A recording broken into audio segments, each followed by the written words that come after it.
Hello everyone, स्वागत है आपका आपके यूट्यूब चैनल एम रेलवे में। आज अब हमारी मार्केटिंग की फर्स्ट क्लास है। चलिए स्टार्ट करते हैं फर्स्ट क्लास। आज इंट्रोडक्शन पढ़ेंगे, कुछ ऐसे कंसेप्ट जानेंगे। प्रोडक्ट सेलिंग क्या होता है, मतलब प्रोडक्ट मार्केटिंग क्या होता है, कस्टमर ड्रिवन मार्केटिंग क्या होता है, सब कुछ जानेंगे। नीड्स, वांट्स एंड डिमांड में डिफरेंस जानेंगे। ठीक है, सारी चीजें वन बाय वन जानेंगे। और वन मोर थिंग की जो पीडीएफ हम प्रोवाइड करेंगे वो हिंदी इंग्लिश दोनों में है। तो प्लीज हिंदी इंग्लिश का जो काइंड ऑफ आप जो रट्टा लगाते रहते कि इंग्लिश में बताओ हिंदी में बताओ, तो दोनों भी लैंग्वेज में मैं आपको बताऊंगी। ओके, चलिए स्टार्ट करते हैं। क्लास स्टार्ट करने से पहले मैं आपको बता दूं, अगर आपने मेरा जनरल नॉलेज का ई बुक नहीं परचेस किया तो परचेस कर लेना। मात्र 239 रुपीज में है। 2021 एडिशन वाला ही लेना, ऑल सब्जेक्ट वाला, जिसमें history, geography, Indian polity, economic, general knowledge जो है हमने अच्छी तरीके से आपको प्रोवाइड कर रखा है। और जिन लोगों ने खरीद लिया है तो प्लीज इसका अच्छे से रिवीजन करना। ओके, चलिए स्टार्ट करते हैं। देखो, मार्केटिंग और सेलिंग में डिफरेंस है। आपको अगर लगता होगा कि जैसे कि किसी ब्रांड की मार्केटिंग हो रही है तो इसका मतलब ये नहीं है कि वो सिर्फ और सिर्फ सेलिंग करने तक ही बात खत्म। सेलिंग इन द सेंस क्या होता है, मैं आपको इसका डिफरेंस बताती हूँ। देखो, सेलिंग माने क्या होता है कि किसी ने आपको कोई प्रोडक्ट सेल किया और आपने वो जो प्रोडक्ट है वो बाय किया। ठीक है, तो यहीं पर ये रिलेशनशिप यहाँ खत्म हो जाता है। ना उसको आपसे कुछ लेना देना, ना आपको उससे कुछ लेना देना। इन सेंस कि अगर आपको किसी ने आपने कुछ खरीद लिया, ठीक है, कुछ सिंपल सी चीज खरीद ली, जैसे ग्रोसरी शॉपिंग कर लिया आपने, तो उस बंदे ने आपको सेल किया, आपने वो खरीद लिया। ठीक है, कोई वेजिटेबल समझ लो, वेजिटेबल आपने खरीद लिया, सब्जी मंडी गए, आप सब्जी मंडी गए, आपने मेथी की सब्जी ली। उस जो भी इंसान है उसने आपको वो सब्जी बेची, आपने पैसे लिए, दे दिए, खत्म हो गई बात। अब आप घर घर पर आकर देखते हैं कि जो आपने मेथी की सब्जी ली उसके अंदर बहुत ही ज्यादा बाकी का इन द सेंस कि मेथी की सब्जी सही नहीं निकली। ठीक है, मेथी की सब्जी सही नहीं निकली, तो यहाँ पर आप ना उसके पास जाकर कुछ कहोगे ना, वो आपको आपके लिए अकाउंटेबल होगा। ठीक है, क्योंकि बस उसने उस बंदे ने सेल कर दिया उस प्रोडक्ट को। वहीं अगर मार्केटिंग देखो तो ब्रॉडर लेवल पे क्या होता है कि मार्केटिंग में कस्टमर के लिए कस्टमर ड्रिवन सेलिंग होती है। कस्टमर ड्रिवन सेलिंग मतलब क्या है कि आपकी जरूरतों को पूरा करने का पूरा पूरा वो लोग एक तरह से क्या कहेंगे उसको, हम जिम्मेदारी लेते हैं। आप ही के साथ साथ आप ही के मुंह से वो उनकी ब्रांड की मार्केटिंग करते हैं और नए कस्टमर खींचते हैं, और आपको भी उसी तरह की सर्विस प्रोवाइड करते हैं, और आप लोगों को जितने भी एग्जिस्टिंग कस्टमर्स हैं उनको बनाए रखने का काम करते हैं। ठीक है, सिंपल सी बात है। मैं आपको अभी इसको डेफिनेशन के साथ पढ़ाऊंगी ना तो समझ में आ जाएगा।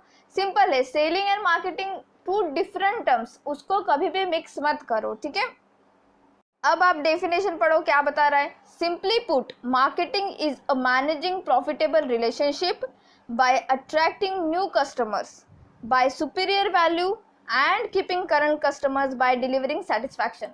समझ में आ गया कि क्या है ये? एक प्रॉफिटेबल रिलेशनशिप है। मार्केटिंग क्या होता है? एक प्रॉफिटेबल रिलेशनशिप होता है जिसमें नए कस्टमर्स को अट्रैक्ट किया जाता है और पहले से ही एग्जिस्टिंग जो कस्टमर्स है उनको सेटिस्फैक्शन देने का काम किया जाता है। भाई उनको भी वही सर्विस प्रोवाइड की जाए, उनको भी वही प्रोडक्ट दिए जाए जो न्यू कस्टमर्स को दे रहे, उनको भी उतना ही डिस्काउंट दिया जाए जितना न्यू कस्टमर्स को दिया जा रहा है, उनको भी उतना ही क्या कहते हैं उसको हम लोग, टाइम उतना दिया जाए जितना उन लोगों को दिया जा रहा है जो न्यू कस्टमर्स है। अल्टीमेटली क्या है कि इनको कस्टमर्स बांधने का काम करना है, इनको कस्टमर्स खींचने का काम करना है, ये होता है मार्केटिंग। ठीक है, marketing must be understood in the sense of satisfying customers need. तो मार्केटिंग जो होता है वो ग्राहकों की जरूरतों को पूरा करने का एक अर्थ में समझा जाना चाहिए कि भाई अल्टीमेटली क्या है कि अगले बंदे की, जो भी आपका कस्टमर है, सपोज आप कोई सर्विस प्रोवाइड करते हो, ठीक है, आप आईटी सेक्टर में आपकी कंपनी है और आप सर्विस प्रोवाइड करते हो, जैसे कि आप एप्लीकेशन बनाकर देने का काम करते हो, कोई भी एप्लीकेशन बना के देने का काम करते हो। तो आप कोई बिजनेस कर रहे हो, सपोज कोई बंदा टेक्सटाइल का बिजनेस कर रहा है और उसको चाहिए कि एक अच्छा सा एप्लीकेशन बने जो बहुत ही ज़्यादा यूज़र फ्रेंडली हो और उस बंदे के जो भी प्रोडक्ट्स वो बेच रहा है वो अच्छे से बिके। तो जो XYZ IT सेक्टर की कंपनी है वो उसको एप्लीकेशन बना कर देगी, इतना अच्छा एप्लीकेशन बना कर देगी कि उसके पेनी पेनी का हिसाब, मतलब पेनी पेनी जो उसने खर्च किया था उस एप्लीकेशन पर वो सेटिस्फाई होगा। वो उसको ऐसा लगेगा कि जहाँ पर मैंने पैसा इन्वेस्ट किया है वो सही जगह इन्वेस्ट किया है। लोग आने लगेंगे, लोग आने लगेंगे, लोग वहां से खरीदेंगे, जो भी सामान वो टेक्सटाइल बंदा बेच रहा है वो खरीदेंगे। सपोज कपड़ा ही बेच रहा है, ठीक है, कपड़ा ही बेच रहा है, वो खरीदेंगे। अगले बंदे को बताएंगे कि वहां पर कपड़ा अच्छा मिलता है, उसका एप्लीकेशन बहुत अच्छा है, बहुत ज्यादा यूजर फ्रेंडली है, डिलीवरी टाइम पर होता है, ऐसा वैसा, कॉल सेंटर उनका अच्छा है, वहाँ के लोग अच्छे से बात करते हैं।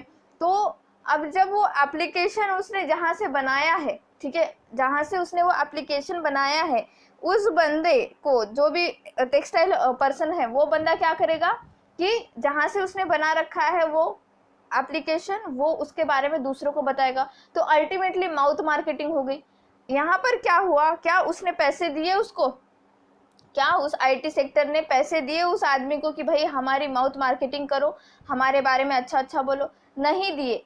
क्यों नहीं दिए? क्योंकि वो सर्विस ही इतनी अच्छी प्रोवाइड कर रहे हैं कि अल्टीमेटली आपके मुंह से निकल ही जाता है उसके बारे में नाम, ठीक है, ऐसी बात होती है। हम अगर आपको बताएं कि जहाँ पर हम थर्ड पार्टी जो यूज़ करते हैं, हम इंस्टामोजो, जहाँ पर हम हमारे बुक्स जो आप लोग परचेस करते हो, हम लोग सेल करते हैं। तो मैं इंस्टामोजो के बारे में हमेशा कहती हूँ कि वो थर्ड पार्टी जो हम यूज़ करते हैं बहुत ही बढ़िया प्लेटफॉर्म है। भले वो हमसे 18% जीएसटी ले रही है, आपसे 18% जीएसटी ले रही है, बट वो एक अच्छा प्लेटफॉर्म है। अब ये बात करने के लिए क्या इंस्टामोजो ने मुझे पैसे दिए हैं? नहीं दिए हैं, बट उसने क्या किया, हमारी नीड को जाना। उसने जाना कि इन लोगों को इनका किताब बेचना है, तो हम इनको एक प्लेटफॉर्म जारी करके देते हैं, एक प्लेटफॉर्म बना कर देते हैं कि ये अपना किताब वहाँ पर बेचे। हम इनसे कुछ सर्विस के चार्जेस लेंगे ज़रूर, बट ये हमारी माउथ पब्लिसिटी ज़रूर करेंगे। हम इनको हमेशा जो है बांध कर रखेंगे, और हम 1 साल से उन्हीं के साथ टाई अप में हैं। भले हमको दूसरी कंपनियां आकर हमें जो है अच्छे अच्छे ऑफर्स देती है, कहती है कि आपके जो भी जितना भी सर्विस चार्जेस कटते हैं वो नहीं कटेंगे and all XYZ terms and all, but हम लोगों ने इंस्टामोजो को नहीं छोड़ा है। क्यों? क्योंकि हमको उनकी सर्विस पसंद आ गई है। अब मैंने इंस्टामोजो का नाम इतनी बार ले लिया, अगर आगे जाकर कोई भी मेरा स्टूडेंट काम करने की कोशिश करेगा ऑनलाइन प्लेटफॉर्म पे, तो वो सोचेगा मैम ने इंस्टामोजो की बात की थी, तो मैं एक बार इंस्टामोजो को ट्राई कर लेता हूँ। तो ये होता है मार्केटिंग बच्चों, सिंपल सी बात है, ठीक है। अब मार्केटिंग का फिर से पढ़ो। Marketing can be define as the process by which companies create value for customers, ठीक है। यहाँ पर वैल्यू फॉर कस्टमर ये अलग बात आती है। वैल्यू फॉर कस्टमर मतलब उस कस्टमर का वेलफेयर करने की कोशिश करना, उसके पेनी पेनी का हिसाब देने की कोशिश करना, जहाँ पर उसने पैसा लगाया है वो पैसा वो बर्बाद ना हो इसकी कोशिश करना, and build strong customer relationship to capture value. अब यहाँ का जो कैप्चर वैल्यू है ना, इसका मीनिंग अलग है। तो इसका मीनिंग क्या है कि उस कंपनी को, जो भी सर्विस प्रोवाइड कर रही है, उस कंपनी को पैसा मिलना चाहिए। एक ना मैं एग्जांपल ही दे देती हूँ, ठीक है, जैसे जियो, ठीक है। अब जियो का क्या है, जियो ने क्या किया कि उसकी मार्केटिंग कैसे होती है, वो उसने क्या किया, जिस टाइम पर आई थिंक, मुझे तो पता नहीं, जब मेरे पास फ़ोन भी नहीं था, बट आई थिंक 300-400 रुपीज़ में 1 GB डेटा कुछ तो ऐसा मिलता था उस टाइम पर। जैसे ही जियो आया उसने क्या किया, 300-400 रुपीज़ का कुछ, पहले तो स्टार्टिंग में तो पैसे ही नहीं लिया था, आई थिंक उसने 6 मंथ, तब भी मेरे पास फ़ोन नहीं था, तो 6 मंथ तक उसने फ्री में डेटा दिया और डेली 1 GB डेटा दिया। तो यहाँ पर क्या किया उसने, यहाँ पर उसने क्रिएट किया value for customers. Value for customers मतलब उसने वेलफेयर की बात की, कस्टमर्स के वेलफेयर की बात की, जहाँ पर लोगों की, दूसरे कंपनियों की मोनोपोली थी, वो लोग हमसे लूट रहे थे, तभी भी जियो ने एक स्टेप आगे लिया, उसने आपके ज़िंदगी में वैल्यू एडिशन की, तभी हम अभी बात कर पा रहे हैं। ये जियो रिवॉल्यूशन की वजह से ही हुआ है। अब आगे पढ़ो, आगे क्या कहता है, and build strong relationship to capture value for from customers. अब ये कैप्चर वैल्यू क्या आ गया कि उसने ऐसी रिलेशनशिप जो है बनाई है, स्ट्रॉन्ग रिलेशनशिप बनाई है जियो ने, कि जियो के कस्टमर अभी कहीं नहीं जाते। अब मैं खुद भी जियो का सिम कार्ड यूज़ करती हूँ, मैंने मेरे भाई को भी लेकर दिया है, मेरे पापा को भी लेकर दिया है। ऐसा क्यों किया? क्योंकि मुझे पता है उसने हमारी ज़िंदगी में वैल्यू एडिशन की है। हम जो भी उसका रिचार्ज लेते हैं, वो उसका 1-1 रुपया का हिसाब रहता है, और सही से डेटा भी मिलता है, स्पीड भी मिलती है, सब कुछ मिलता है। तो ये होता है मार्केटिंग। सिंपल सी शब्द में आपको समझ आ गया होगा, ठीक है। तो फिर से पढ़ो, हिंदी में पढ़ते हैं इसको। अब मार्केटिंग को उस प्रक्रिया के रूप में परिभाषित किया जा सकता है जिसके द्वारा कंपनियां ग्राहकों के लिए मूल्य बनाती है और बदले में ग्राहकों से मूल्य प्राप्त करने के लिए मजबूत ग्राहक संबंध बनाती है। पिछले में एक्चुअली क्या हुआ था, जियो के भाव बढ़ गए थे, है ना। जियो का कुछ तो ऐसा चल रहा था कि उसके रिचार्ज के प्राइसेस बढ़ा दिए, समथिंग कुछ तो, है ना। 599 में आता है अभी उसका रिचार्ज का प्राइस, कुछ वो क्या होता है, 599 में होता है ना रिचार्ज। तो भी क्या किया लोगों ने, जियो को छोड़ा नहीं, जियो के साथ ही है, उसको पैसे दिए। क्यों दिए? क्योंकि पता है वो सर्विस सही प्रोवाइड करता है। तो यहाँ पर क्या बात आती है कि मूल्य प्राप्त करने के लिए वो अच्छी से अच्छी सर्विस प्रोवाइड करता है आपको। मार्केटिंग प्रक्रिया का 5 चरणीय मॉडल इस अध्याय की संरचना प्रदान करता है। अच्छा, मार्केटिंग जो है ये 5 स्टेप मॉडल है और उस मार्केटिंग प्रोसेस को हम 1 बाय 1 देखते हैं, वो 5 स्टेप मॉडल हम देखते हैं। तो सबसे पहला जो होता है कि customer needs, wants and demands को जानना। एक डायग्राम से देखते हैं, यहाँ पर डायग्राम है, आपको आराम से समझ में आ जाने लगेगा। डोंट वरी, मार्केटिंग सिर्फ उतना नहीं होता है कि पब्लिसिटी कर दिया जाए किसी अच्छे ब्रांड से, किसी अच्छे ब्रांड एम्बेसडर बहुत बढ़िया रखा जाए, कोई हीरो कोई हीरोइन, ऐसे नहीं होता है मार्केटिंग। मार्केटिंग होता है कि भाई जो इंसान आपसे खरीद रहा है उसके बिहेवियर को जानो, उसके बिहेवियर पैटर्न को जानो। ठीक है, अभी कोई अगर सैलरी पर्सन हो, सैलरी पर्सन क्या करते हैं, फर्स्ट ऑफ जो भी मंथ का फर्स्ट रहता है, फर्स्ट डे, तो उनके अकाउंट में सैलरी आ जाती है। अब सैलरी आ जाती है तो उसका बिहेवियर 15 दिन तक कैसा होता है, खरीदने का होता है। तो ये पता होता है उन लोगों को। वो लोग क्या करते हैं, फिर उनको ऑफर्स देना शुरू करते हैं। ऑफर्स देना शुरू कर दिया तो अल्टीमेटली क्या करेगा, सामने वाला इंसान वो चीज़ खरीदेगा मतलब क्या है कि उसका जो भी कंपनी आपको बेच रही है उसका फायदा है ना। तो ये बिहेवियर जानना, और ये हर महीने होगा। क्यों होगा? क्योंकि उस इंसान की हर महीने 1 तारीख को सैलरी आएगी। ये बिहेवियर, ये पैटर्न जानना और उसको उस चीज़ के लिए उत्साह, उसको ऐसा कहना कि भाई तुझे उसकी ज़रूरत है, वो आगे हम देखेंगे 1 बाय 1। तो देखो, सबसे पहली स्टेप क्या है, understanding the market place and customer needs and wants. पढ़ो ये अच्छे से पढ़ो आप लोग। Customer needs and wants and demands, human needs are states of felt deprivation and can include physical, social and individual needs। अब इसका मतलब क्या है, इसे भी मैं एक छोटे से एग्जाम्पल से आपको समझाती हूँ। अब है ना नीड, जैसे कि अभी मुझे ना मेरा लैपटॉप हो गया खराब, मुझे चाहिए लैपटॉप, ये क्या है, मेरी ज़रूरत है। ठीक है, ये क्या है, मेरी ज़रूरत है। जैसे कि ग्राहक की ज़रूरत, चाहत और मांगे। मेरी ज़रूरत है एक लैपटॉप जो कि 30-40 हज़ार में आराम से आ जाएगा, बट मेरी मांग क्या है, मेरे वांट क्या है, मेरी चाहत क्या है कि मुझे चाहिए एप्पल वाला लैपटॉप, मैकबुक चाहिए मुझे।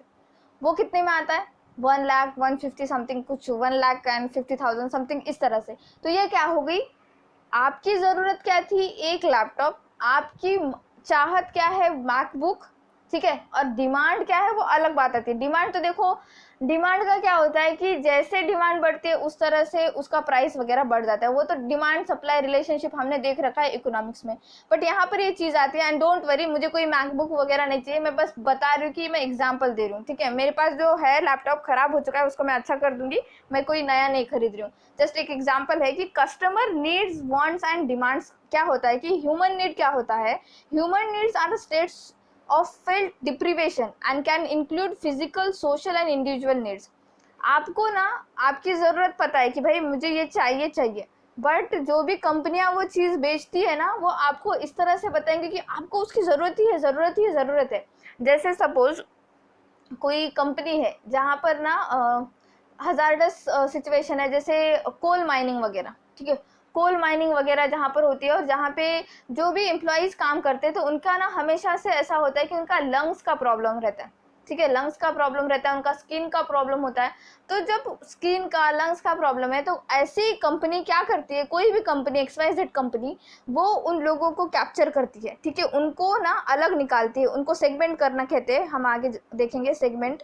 उनको अलग से निकालती है, उनको उनका सर्वे करती है, उनको अलग से छांटती है। छांटने के बाद उनको क्या करती है कि भाई तुमको इसकी ज़रूरत है, ऐसा बताती है। जैसे अगर किसी का लंग्स खराब है तो एक जो डॉक्टर होगा वो उस बंदे को क्या बताएगा कि भाई तुम क्या करो, ये ऐसी XYZ कंपनी की ये गोलियां हैं, टैबलेट्स है, ये खरीदो, इससे तुमको अच्छा लगेगा।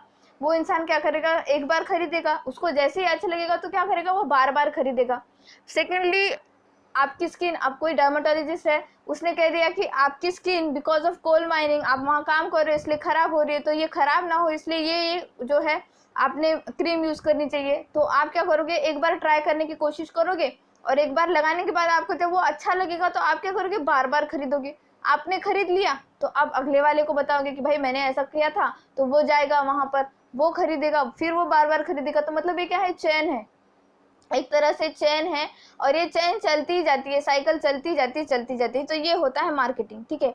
Wants are the form human needs take as they are shape by culture and individual personality. अब देखो, जरूरत तो कुछ थी, चाहत कुछ अलग होता है, और demand are human wants that are backed by buying power. अब वांट डिमांड क्या होता है कि आपकी बाइंग पावर कितनी है, ठीक है। डिमांड तो हर चीज की होती है, ऐसा नहीं है कि डिमांड नहीं, मैकबुक की डिमांड नहीं, मैकबुक की तो बहुत ज्यादा डिमांड है, बट उस आपके पास उतनी बाइंग पावर है क्या? आप ले सकते हो क्या एक साल में 1.5 लाख का लैपटॉप? नहीं ले सकते हो, ये बाइंग पावर की चीज आ जाती है, ठीक है। इस तरह से अब इसको हिंदी में पढ़ो। ग्राहक की जरूरतें, चाहत और मांगे मानवीय जरूरतें महसूस की गई अभाव की स्थिति है, और इसमें शारीरिक, सामाजिक और व्यक्तिगत जरूरतें शामिल हो सकती है। चाहत वो रूप है जो मानव की जरूरतें लेती है, क्योंकि वे संस्कृति और व्यक्तिगत व्यक्तित्व द्वारा आकार ले लेते हैं। एज आई सेड अर्लियर कि वांट्स क्या होता है ना, वांट्स मतलब चाहते, जरूरतें तो देखो कंप्लीट हो जाती है। मैं हमेशा हमेशा ये डायलॉग मारती रहती हूँ, मेरे घर पे भी और मेरे फ्रेंड्स लोगों के साथ भी। जरूरतें चाहते दोनों में अगर डिफरेंस कर लिया ना, तो आपके पैसे बहुत ज़्यादा बचेंगे, बहुत ही ज़्यादा बचेंगे। आपकी ज़रूरत क्या है? आपकी सिंपल सी ज़रूरत इतनी होती है कि भाई आपको आपके फ़ोन में रिचार्ज होना चाहिए, आपके पास नोटबुक होने चाहिए, पेन होने चाहिए, अच्छे से अच्छी किताबें होनी चाहिए पढ़ने के लिए, दैट्स इट, इतनी ही ज़रूरतें हैं। आप अगर आपकी चाहतें बढ़ा दो कि भाई मेरे पास मैकबुक होनी चाहिए, मेरे पास आईपैड होना चाहिए पढ़ने के लिए, ऐसे वैसे ये क्या होता है कि आप आपकी इंडिविजुअल जो वांट्स है, ये आप जो है एनवायरनमेंट में देखकर, आपके आसपास सराउंडिंग में देखकर ये वांट्स बढ़ती है, जरूरत चाहतें बढ़ती है, ठीक है। ये चीज़ होती है, ठीक है। तो जब भी आप सैलरीड पर्सन हो जाओगे, याद रखना, जब भी कभी आप पैसा खर्च करोगे, एक क्वेश्चन अपने आप से पूछना, क्या ये मेरी ज़रूरत है? क्या ये सच में मेरी नीड्स फुलफिलमेंट कर रहा है? जो भी हम खरीद रहे चीज़, जैसे कि सपोज अब कल ही मैं शॉपिंग के लिए गई थी, मुझे ज़रूरत ही नहीं थी वो सूट खरीदी करने की, ठीक है, बिल्कुल ज़रूरत नहीं थी, ऐसे ही मैंने खरीद लिया, मेरे पास बहुत सारे पड़ के फिर भी मैंने खरीद लिया। क्यों? जस्ट बिकॉज मुझे वो अच्छा लगा, मुझे वो मेरी चाहत बन गया, वो मेरी वांट्स बन गया, ठीक है। तो यहाँ पर क्या हुआ? एक्स्ट्रा खर्चा हो गया, आपका बजट बिगड़ गया। तो ये बात होती है, ठीक है। ज़रूरतें वो क्या करते हैं, कंपनियां क्या करती है पता है आपको? आपकी ज़रूरतें जान लेती है, बट आपकी चाहतें बढ़ाती है, तो उनसे क्या होता है कि अल्टीमेटली उनको फायदा होता है। ये होती है मार्केटिंग, ठीक है। नेक्स्ट स्टेप क्या है? Market offering. अब मार्केट ऑफरिंग क्या चीज होता है? देखो, इसमें ना combination of product, services and experiences offered किए जाते हैं मार्केट में, कि सेटिस्फाई हो अगले वाले की नीड और वांट्स, ठीक है। इसमें अल्टीमेटली क्या होता है ना कि कट थ्रोट कंपटीशन तो बहुत ज्यादा है। कोई भी चीज आप खरीदने जाओ, उसके लिए अलग अलग प्राइस अलग अलग वेबसाइट पे आपको देखने को मिलेंगे ही मिलेंगे। तो मार्केट में क्या ऑफर किया जाता है कि भाई आपकी जो भी जरूरतें है, चाहते हैं, वो हम कंप्लीट करेंगे, फुलफिल करेंगे, ये अमाउंट हम जो है अगले वाले से कम में आपको देंगे। इस तरह की चीजें होती है, तो ये होता है market offering. This can be physical products but also services, activities that are essentially intangible. अब इंटेंजिबल का मतलब क्या है कि जिसको आप छूकर नहीं देख सकते हो, जैसे कि सर्विस प्रोवाइड करना। As I said earlier, Instamojo हमको बहुत ही बढ़िया सर्विस प्रोवाइड करता है, हम क्या उसको वो सर्विस को टच करके देख सकते हैं? नहीं टच करके देख सकते। वहीं टैंजिबल सर्विसेज मतलब अगर आपने कोई बुक खरीदी, ठीक है, आपने उससे ज्ञान अर्जित किया, तो वो बुक ने आपको ज्ञान अर्जित किया, वो सर्विस प्रोवाइड की, बट आप उसको जो है छूकर देख सकते हो। आपने गोल्ड खरीदा, उसको आप छूकर देख सकते हो। वहीं अगर आपने गोल्ड बॉन्ड खरीदा, तो आपने गोल्ड बॉन्ड खरीद लिया है, वो सर्विस आपने ले ली है, बट आपके पास क्या खरा सोना है? नहीं है, आपके पास सिर्फ एक वैल्यू है, XYZ वैल्यू है। ये होता है डिफरेंस सर्विस एंड या फिर टैंजिबल एंड इंटैंजिबल में, ठीक है। The phenomena of marketing myopia is paying more attention to company products than to the underlying needs of consumers, ठीक है। मार्केट ऑफरिंग्स में क्या होता है कि भाई प्रोडक्ट पे इतना ज्यादा ध्यान दिया जाता है कि अगला वाला बंदा जो कट थ्रोट कंपटीशन दे रहा है वो भी हट जाए, और जो भी लोग आ रहे हैं वो उसी प्रोडक्ट को जो है हमेशा से रखे। मार्केट ऑफरिंग में ये होता है, ठीक है। प्रोडक्ट पे ज्यादा ध्यान दिया जाता है। वहीं अगर आपने कस्टमर रिलेशनशिप वाला देखा, तो यहाँ पर क्या किया जाता है कि वैल्यू एंड सेटिस्फैक्शन ये की बिल्डिंग ब्लॉक्स होते हैं कस्टमर रिलेशनशिप में। अब देखो, अगर आपने कुछ भी खरीदा कहीं से भी, सपोज अमेजोन से कुछ खरीदा, ठीक है, अमेजोन से कुछ खरीदा और आपको वो प्रोडक्ट समझ में नहीं आया, आपको वो प्रोडक्ट पसंद ही नहीं आया घर पे आने के बाद, तो आपने उसको वापस किया। अब वापस करते समय जो रिटर्न पॉलिसी है उसमें आपको अगर कुछ भी प्रॉब्लम नहीं आया तो आप क्या करोगे, फिर से जब भी कुछ खरीदोगे तो अमेजोन को फर्स्ट प्रायोरिटी दोगे। तो ये क्या होता है कि कस्टमर रिलेशनशिप स्ट्रॉन्ग करने की बात आती है कि अगले वाला बंदा जो भी ग्राहक है आपका, उसको आप कभी भी नुकसान ना पहुंचाओ, उसको कभी भी ऐसा नहीं होना चाहिए कि भाई रिटर्न पॉलिसी या फिर कोई भी पॉलिसी हो उसमें उसको दिक्कत आए। दिक्कत अगर आएगी तो फिर वो क्या करेगा, आपसे बाद में जुड़ने का नहीं सोचेगा, वो कोई और प्लेटफॉर्म देखेगा। सिंपल सी बात है, ठीक है। मूल्य और संतुष्टि ग्राहक संबंधों के लिए प्रमुख निर्माण खंड है। अच्छा, फोर्थ स्टेप क्या है, exchanges. Exchanges are the acts of obtaining a desired object from someone by offering something in return. अब एक्सचेंजेस को मैं बार्टर सिस्टम भी कह सकती हूँ। इसमें एक्चुअली क्या होता है कि ये क्या करते हैं, आपको marketing consist of actions trying to build an exchange relationship with an audience. इसमें इसका मतलब कि बदले में कुछ देकर किसी वंचित वस्तु को प्राप्त करने का कार्य है। मार्केटिंग में दर्शकों के साथ विनिमय संबंध बनाने की कोशिश करने वाली क्रिया शामिल होती है। एक्सचेंजेस में देखो क्या होता है, मैं आपको सिंपल बता दूं कि आपने कुछ प्रोडक्ट खरीद किया। जैसे मैं अगर लड़कियां स्टूडेंट्स है तो उनको पता है कि हम जब भी नायका से कोई परचेस करते हैं, नायका एक एप्लीकेशन है जहाँ पर ब्यूटी प्रोडक्ट्स बहुत ही बढ़िया क्वालिटी के मिलते हैं और सही क्वालिटी के मिलते हैं, एक्चुअली ऑथेंटिक क्वालिटी के मिलते हैं। आप जितना भी पेनी देते हो वहाँ पे पैसे देते हो, वो एक एक रुपए का हिसाब रखते हैं और जबरदस्त प्रोडक्ट होते हैं। लड़कियां तो स्पेशली नायका एप्लीकेशन सबके फोन में होगा ही होगा। तो देखो नायका पे क्या होता है कि हम क्या करते हैं, हमने कुछ खरीदा, उन्होंने हमको बेच दिया, सिंपल सी बात है। अब नायका ने मुझे पैसे थोड़ी दिए, नहीं दिए, फिर भी मैंने नायका का नाम लिया। क्यों लिया? क्योंकि यहाँ पर एक्सचेंज पॉलिसी पे काम किया उन्होंने क्या किया कि अल्टीमेटली भाई इनको तो हम सर्विस प्रोवाइड कर रहे हैं, बट ऐसी सर्विस प्रोवाइड करें कि माउथ पब्लिसिटी हो जाए। हो गई माउथ पब्लिसिटी। अगर किसी ने नायका देखा भी नहीं होगा, अगर कोई मेल स्टूडेंट है तो वो क्या करेगा, तो अभी डाउनलोड करने की कोशिश करेगा, उसको देखेगा, तो अल्टीमेटली क्या होगा कि उस एप्लीकेशन का रेट बढ़ेगा। तो इस तरह की चीजें होती है। मार्केटिंग बहुत ही ज्यादा वास्ट टर्म है, 2-2 साल लोग MBA में पढ़ते हैं, इसको हमको 15 दिन में खत्म करना है, इसीलिए मैं बार बार अलग अलग एग्जाम्पल देकर आपको बता रही हूँ। तो एक्सचेंज में क्या होता है, एक्सचेंज का मतलब बदले में कुछ देकर किसी वंचित वस्तु को प्राप्त करने का कार्य करना, ठीक है। नेक्स्ट है मार्केट। अब मार्केट क्या है, मार्केट मतलब कोई बेच रहा है, कोई खरीद रहा है, सिंपल सी बात। एक मार्केट प्लेस, जैसे फाइनेंशियल मार्केट के बारे में बात बताया था मैंने, तो पढ़ो ये। A market is the set of all actual and potential buyers of a product और a service. Marketing involve serving a market of final consumers in the face of competitors, ठीक है। एक बाजार किसी उत्पाद या सेवा के सभी वास्तविक और संभवित खरीदारों का समूह है। मार्केटिंग में प्रतिस्पर्धियों के सामने अंतिम उपभोक्ता के बाजार की सेवा करना शामिल है। मार्केट का मतलब है कि आपके पोटेंशियल कस्टमर को जानो, उनके सर्विस को प्रोवाइड करो, उनके सर्विस प्रोवाइड करते करते ही कॉम्पिटिटर को खत्म करो, सिंपल। ओके, नेक्स्ट है designing customer driven marketing strategy. अब देखो सही बात है मैम, आपने सब कह दिया कि मार्केट जो है पूरा का पूरा कस्टमर ड्रिवन हो चुका है, उसको सर्विस प्रोवाइड का काम कर रहे हैं, उनको उनकी खुद की ज़रूरत है, आप ही बता रहे हो, सब सही है मैम, पर बताओ कि इसके पीछे स्ट्रैटेजी क्या होती है। तो कुछ स्ट्रैटेजी पॉइंट्स है हम देखते हैं, जैसे मार्केटिंग मैनेजमेंट, दूसरा होता है वैल्यू प्रोपोजिशन, ठीक है।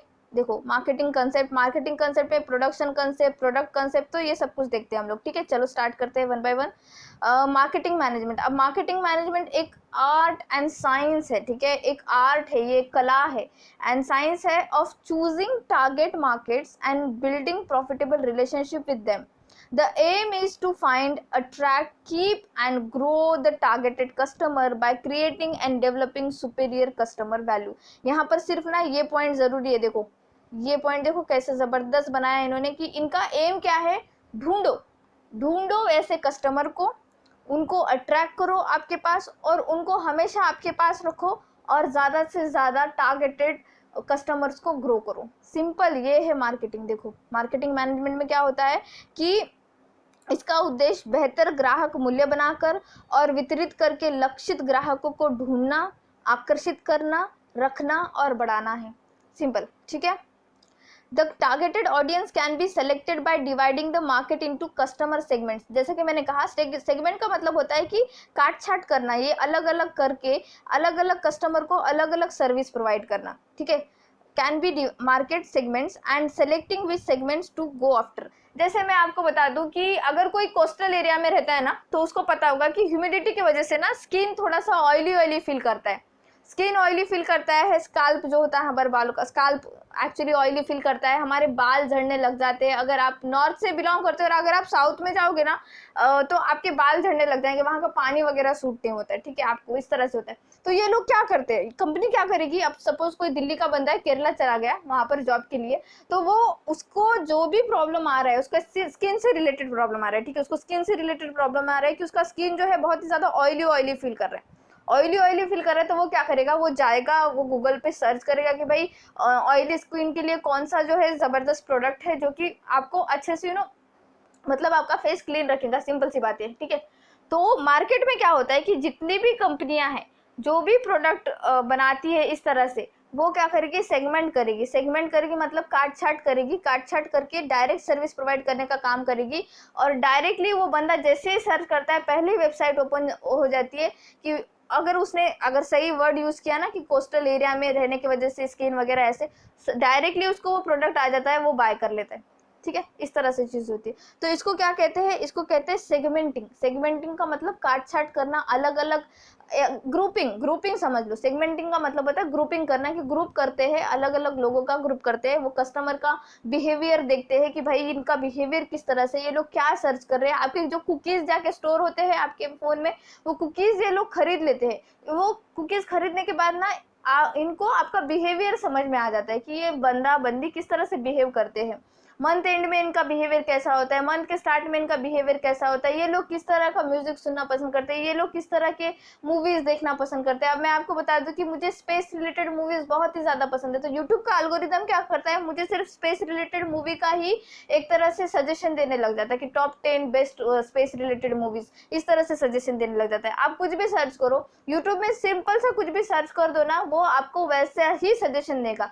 तो ये होता है मार्केटिंग, सिंपल सी मार्केटिंग। इसमें क्या करता है यूट्यूब, आपको काटता है, छाटता है, इस तरह से छाटता है कि आपको वही दिखाई देगा जो आपने सर्च किया था, ठीक है। आपने 1 घंटा पहले सर्च किया, 2 घंटे बाद आपको पूरा पेज उसी रिलेटेड सारी चीजें, जैसे पिछले में एक्चुअली मेहंदी डिजाइन मैंने ऐसे सर्च किया, मुझे सारा पूरा पेज मेहंदी डिजाइन के चैनल से ही भर गया। उसके पहले मैंने बिरयानी कैसे बनाते हैं वो सर्च किया, तो पूरा बिरयानी का ही पूरा, इस तरह से होता है बच्चों सेगमेंटिंग। तो ये सिंपल एग्जांपल देकर मैं बता रही हूँ आपको, ठीक है।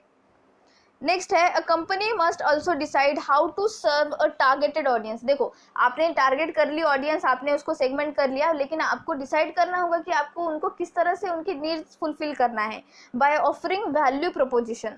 अ value proposition is a set of benefits और values a company promises to deliver.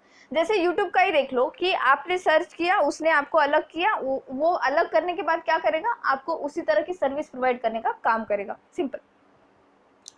There are 5 alternative concepts that companies use to carry out their marketing strategy. वहाँ पर 5 ऐसे कंसेप्ट है जो कंपनी कैरी करती है, 5 वैकल्प है, ऑप्शंस है, ठीक है, ऑप्शंस है, ये रणनीति बनाने में काम आती है, मार्केटिंग रणनीति में। तो पहला क्या है, प्रोडक्शन कंसेप्ट। अब प्रोडक्शन कंसेप्ट को ना आप किसी भी कोरोना वायरस का जो वैक्सीन है, कोविड-19 का वैक्सीन, उससे रिलेट कर सकते हो। जैसे सपोज बहुत सारे लोग ना कोविशील्ड आई थिंक ना, कोवैक्सीन, कोविशील्ड, इसको इंटरलिंक करेंगे। यहाँ पर हम कैसे इंटरलिंक करेंगे, देखो, प्रोडक्शन कंसेप्ट क्या होता है कि यहाँ पर ये देखा जाता है कि भाई इसकी डिमांड तो है, ठीक है, इसकी ज़रूरत तो है इस चीज़ की, और हमको प्रोडक्शन बढ़ाना है, दैट्स इट, इससे ज़्यादा कुछ नहीं। पूरा स्टेटमेंट पढ़ो, the production concept, the idea that consumer will favour products. जैसे कि पिछले में चल रहा था ना, कोविशील्ड को ही प्रेफरेंस दिया जा रहा था, तो कोविशील्ड जो भी कंपनी बनाती है वो क्या सोचेगी कि भाई हम प्रोडक्शन कंसेप्ट के हिसाब से मार्केटिंग करेंगे। अब प्रोडक्शन कंसेप्ट क्या होता है बताओ मैम, तो प्रोडक्शन कंसेप्ट ये होता है कि जो भी प्रोडक्ट्स को फेवर किया जा रहा है, मार्केट में जो भी अवेलेबल है उसमें भी उसको फेवर किया जा रहा है, और वो बहुत ही ज़्यादा हाईली अफोर्डेबल है, ठीक है, पैसा ज़्यादा नहीं चार्ज कर रही वो company. And that the organization should therefore focus on improving production and distribution efficiency. जैसे कि अभी जस्ट देखो स्पुतनिक 5 आ रहा है जुलाई मंथ में, डॉक्टर रेड्डीज जो हैदराबाद में ऑर्गेनाइजेशन है वो बना रही है, बट उसका प्राइस जो है थोड़ा हाई लेवल पर रखा जाएगा। वहीं अगर कोविशील्ड कोविन देखा जाए, कोवैक्सीन देखा जाए, तो उसका प्राइस क्या है, वो थोड़ा सा लोअर लेवल पे है, अफोर्डेबल भी है और सेम ही कंडीशन में है, सारा सेम देता है। तो ये लोग क्या करेंगे, ये कंपनियां क्या करेंगी, ज़्यादा से ज़्यादा प्रोडक्शन पर ध्यान देगी, ज़्यादा से ज़्यादा डिस्ट्रीब्यूशन पर ध्यान देगी, ना कि मार्केटिंग। कहाँ पे मार्केटिंग की, कौन से वैक्सीन ने मार्केटिंग की, बता देना। कौन सा सलमान खान को ब्रांड एम्बेसडर तो नहीं बनाया वैक्सीन के लिए, किसी को भी वैक्सीन के लिए ब्रांड एम्बेसडर नहीं बनाया है। क्यों नहीं बनाया, क्योंकि ये ज़रूरत है, अभी मार्केट की ये ज़रूरत है, इनको लेना ही पड़ेगा कुछ भी करके। तो ये क्या करेंगे, सिर्फ और सिर्फ प्रोडक्शन पर ध्यान देंगे, प्रोडक्शन डिस्ट्रीब्यूशन करने पर ध्यान देंगे। ये होता है प्रोडक्शन कंसेप्ट। सेकंड कंसेप्ट क्या है, प्रोडक्ट कंसेप्ट। अब प्रोडक्ट का मतलब क्या है, देखो जैसे प्रोडक्शन मतलब प्रोडक्शन बढ़ाना, तो प्रोडक्ट का मतलब है कि प्रोडक्ट पर ज़्यादा से ज़्यादा ध्यान। जैसे कि the idea that consumers will favour products that offer the most quality performance and features, and that the organization should therefore devote its energy to making continuous product improvement। Simple सी बात है, जब प्रोडक्ट कंसेप्ट आता है, इसका मतलब है कि भाई जो भी आप प्रोडक्ट बना रहे हो उसकी क्वालिटी को इम्प्रूवमेंट करने की कोशिश करो, उसको अच्छे से अच्छे परफॉर्मेंस देने की कोशिश करो। अल्टीमेटली आपके ग्राहक आपके पास ही आएंगे, ठीक है, अल्टीमेटली आपके ग्राहक आपके पास ही आएंगे। प्रोडक्ट कंसेप्ट से मुझे ना एक एग्जांपल याद आ गया। 2000 में सिडनी में ओलंपिक हुआ था, आई थिंक 2000 की बात है, मुझे ईयर सही से याद नहीं आ रहा है, 2000 ही आई थिंक। तो क्या हुआ था एक्चुअली, वहाँ पे एडिडास उसका स्पॉन्सरशिप था, एडिडास स्पॉन्सर किया था उसने, बट नाइकी ने जो है मार्केटिंग बहुत ज़बरदस्त की थी। वहाँ पे मार्केटिंग उसने ऐसे किया था कि जितने भी स्पोर्ट्स पर्सन थे, हाईली जो भी रैंकर्स थे, जैसे कि राफेल नदाल, रॉजर फेडरर, बहुत ज़्यादा इंडिया की तरफ से बहुत सारे लोग थे, जो भी मतलब लाइक बहुत ही रिनाउंड पर्सनैलिटी है, उनको नाइकी ने स्पॉन्सर किया था। वो उनका शूज़ नाइकी का, उनका टी शर्ट नाइकी का, उनका जो हेयर बैंड था नाइकी का, उनका वो जो कुछ भी वो लोग यूज़ कर रहे थे, उनका बैग वैग सारा नाइकी का। तो ज़्यादा से ज़्यादा क्या दिखा, नाइकी दिखी। कहाँ पर दिखी, कैमरे में दिखी। कैमरे में दिखी तो अल्टीमेटली किसको दिखी, कस्टमर को दिखी। कस्टमर को दिखी मतलब क्या है कि नाइकी ने प्रोडक्ट पर ध्यान दिया कि भाई प्रोडक्ट पर हम इतना ज़्यादा ध्यान देंगे, उसका इतना ज़्यादा इंप्रूवमेंट करेंगे और वही सेगमेंट लेंगे जहाँ पर ये दिखाई देगा। अच्छा 2000 वाला तो सिचुएशन जाने दो, यहाँ पर अभी देखो आईपीएल चल रहा था 2021 में, उसका स्पॉन्सर कौन है, वीवो है ना, वीवो उसका स्पॉन्सर है। लेकिन वीवो से ज़्यादा बात किसकी हो रही है, अनअकैडमी की हो रही है। क्यों, क्योंकि अनअकैडमी ने मार्केटिंग ज़बरदस्त की है इस बार। बहुत ही बढ़िया एग्जाम्पल है मार्केटिंग का, बहुत ही अच्छे से उन्होंने मतलब लाइक कि कोई भी बंदा, अगर सिंपल सा बंदा भी अगर ऐड देख रहा है, ठीक है, ऐड देख रहा है, तो अनअकैडमी देखते ही वो लोगों को, जिसको पता नहीं है वो क्या करेगा, अनअकैडमी के बारे में सर्च करेगा, और जिसको पता है वो माउथ पब्लिसिटी करेगा अल्टीमेटली। तो ये होता है मार्केटिंग, ठीक है। उत्पाद अवधारणा, ठीक है, यह विचार कि उपभोक्ता उन उत्पादों का पक्ष लेंगे। क्यों पक्ष लेंगे, क्योंकि वो सर्विस सही से प्रोवाइड कर रहे हैं, तो पक्ष लेंगे अल्टीमेटली, जो सबसे अधिक गुणवत्ता, प्रदर्शन और सुविधाओं प्रदान करते हैं, और इसलिए संगठन को निरंतर उत्पाद सुधार करने के लिए अपनी ऊर्जा समर्पित करनी चाहिए, ठीक है। नेक्स्ट है द सेलिंग कंसेप्ट। अब सेलिंग कंसेप्ट क्या होता है, बिक्री की अवधारणा। यह विचार कि उपभोक्ता फर्म के उत्पाद को तब तक नहीं खरीदेंगे जब तक कि वह बड़े पैमाने पर बिक्री और प्रचार के प्रयास नहीं करता। सेलिंग कंसेप्ट में ऐसे प्रोडक्ट आते हैं ना जिसको एज सच बहुत ही ज़्यादा मार्केटिंग की ज़रूरत आन पड़ती है। अब मैं आपको बताऊं ना कि ऐसे प्रोडक्ट्स हैं जिनके बारे में आपको पता ही नहीं है, बट उन लोगों का जो काइंड ऑफ कहेंगे कि उनका जो मार्केट वैल्यू है, जो उनका मार्केट में पकड़ है, वो बहुत बढ़िया है। अभी सिंपल सी आप अगर बात कह लो कि मैं क्या एग्जांपल दूँ, अच्छा पैराशूट ऑयल आपको पता है, ठीक है, सबको पता है, पैराशूट ऑयल के बारे में सबको पता है। बट एक ब्रांड है जोजोबा ऑयल से रिलेटेड है, आई थिंक जोजोबा ऑयल ही। अब ये सबको पता नहीं है, क्यों पता नहीं है, क्योंकि जोजोबा ऑयल को मार्केटिंग की ज़रूरत ही नहीं है। ये अल्टीमेटली क्या करेगा, वो प्रोडक्ट कंसेप्ट पे बिलोंग करता है कि प्रोडक्ट को सही से प्रोवाइड करता है, प्रोडक्ट अच्छे से प्रोवाइड किया तो अल्टीमेटली लोग आएंगे, खरीदेंगे।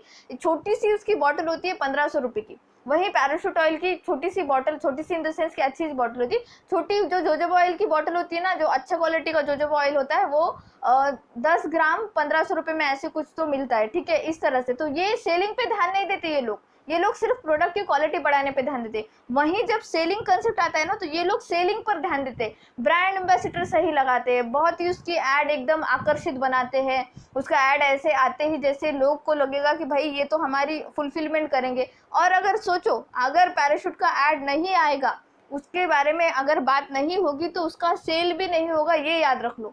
जोजोबा ऑयल का कोई फर्क नहीं पड़ता, उसका सेल होता ही रहेगा। जिन लोगों को उसके बारे में पता है वो बताते रहेंगे, जो लोग खरीदेंगे वो उनको अच्छे से सेटिस्फैक्शन देगा, तो वो एकदम चेन से चेन बनती जाएगी, वो मिलता जाएगा उसको मार्केट। बट वो सेलिंग प्रोडक्ट में क्या होता है, या सेलिंग कंसेप्ट में क्या होता है, ऐसे प्रोडक्ट लिए जाते हैं जिसको मार्केटिंग की जरूरत है, जरूरत है, जरूरत है। That's it, simple. Next fourth क्या है, मार्केटिंग कंसेप्ट। अब मार्केटिंग कंसेप्ट क्या है कि the idea that achieving organizational goals depends on knowing the needs and wants of a target markets and delivering the desired satisfaction better than the competitors do. It can be regarded as an outside in view. अब इसमें क्या होता है कि देखो, marketing concept में क्या होता है कि आपने टारगेटेड ऑडियंस रख ली, टारगेटेड मार्केट भी आपने देख लिया, कि सारा सब कुछ आपने देख लिया। अब देखो, जैसे नायका का एग्जांपल देती हूँ। नायका एप्लीकेशन क्या करता है कि उसको पता है कि लड़कियां खरीदती है सब अच्छे जो भी क्वालिटी वाला प्रोडक्ट्स होता है वो रखता है नायका, ठीक है, रखता है। और उसमें क्या करता है कि उसको कंपटीशन क्या है नहीं, कि बहुत सारा कंपटीशन है उसको, फ्लिपकार्ट कंपटीशन है, अमेजोन कंपटीशन है, सारे लोग उसको कंपटीशन है, ई कॉमर्स वाले साइट्स उसको कंपटीशन देते हैं। बट वो क्या करता है कि वो सर्विस इतनी बढ़िया प्रोवाइड करता है, ठीक है, सर्विस इतनी बढ़िया प्रोवाइड करता है कि वो इतने बड़ी कंपटीशन में भी सर्वाइव कर पाता है।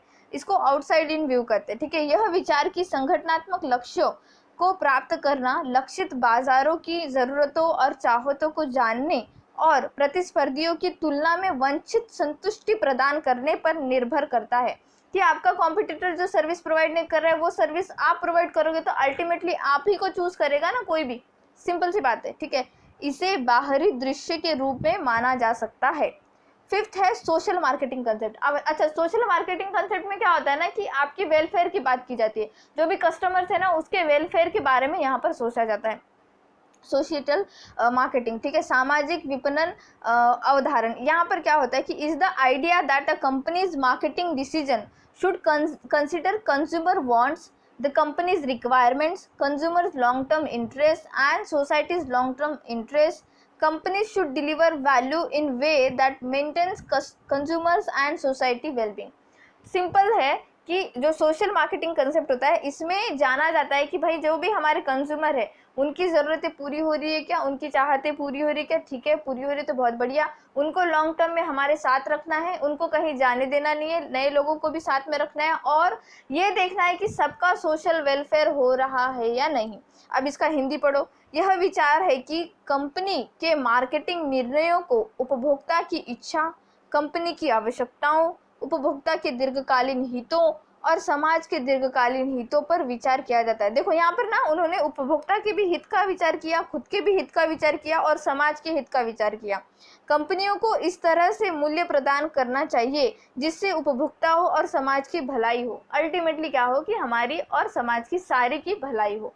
ये होता है सारा मार्केटिंग। तो ये हमने देख लिया मार्केटिंग के बारे में, मार्केटिंग क्या है, सेलिंग क्या है, सारा डिफरेंस देख लिया। बहुत सारे एग्जांपल्स दिए मैंने, छोटे मोटे बहुत ही ज़्यादा एग्जांपल दे दिए इस क्लास में। तो आपको अगर कुछ भी समझ में नहीं आया तो फिर से वीडियो देखो, नहीं समझ में आया तो प्लीज़ कमेंट सेक्शन में कमेंट करना, मैं आपको बता दूंगी, ठीक है। ये मेरी पहली क्लास थी और इसको अगर अच्छा रिस्पॉन्स आया तो मैं क्लास 2 भी जल्दी से लाइव कर दूंगी। Okay, thank you so much.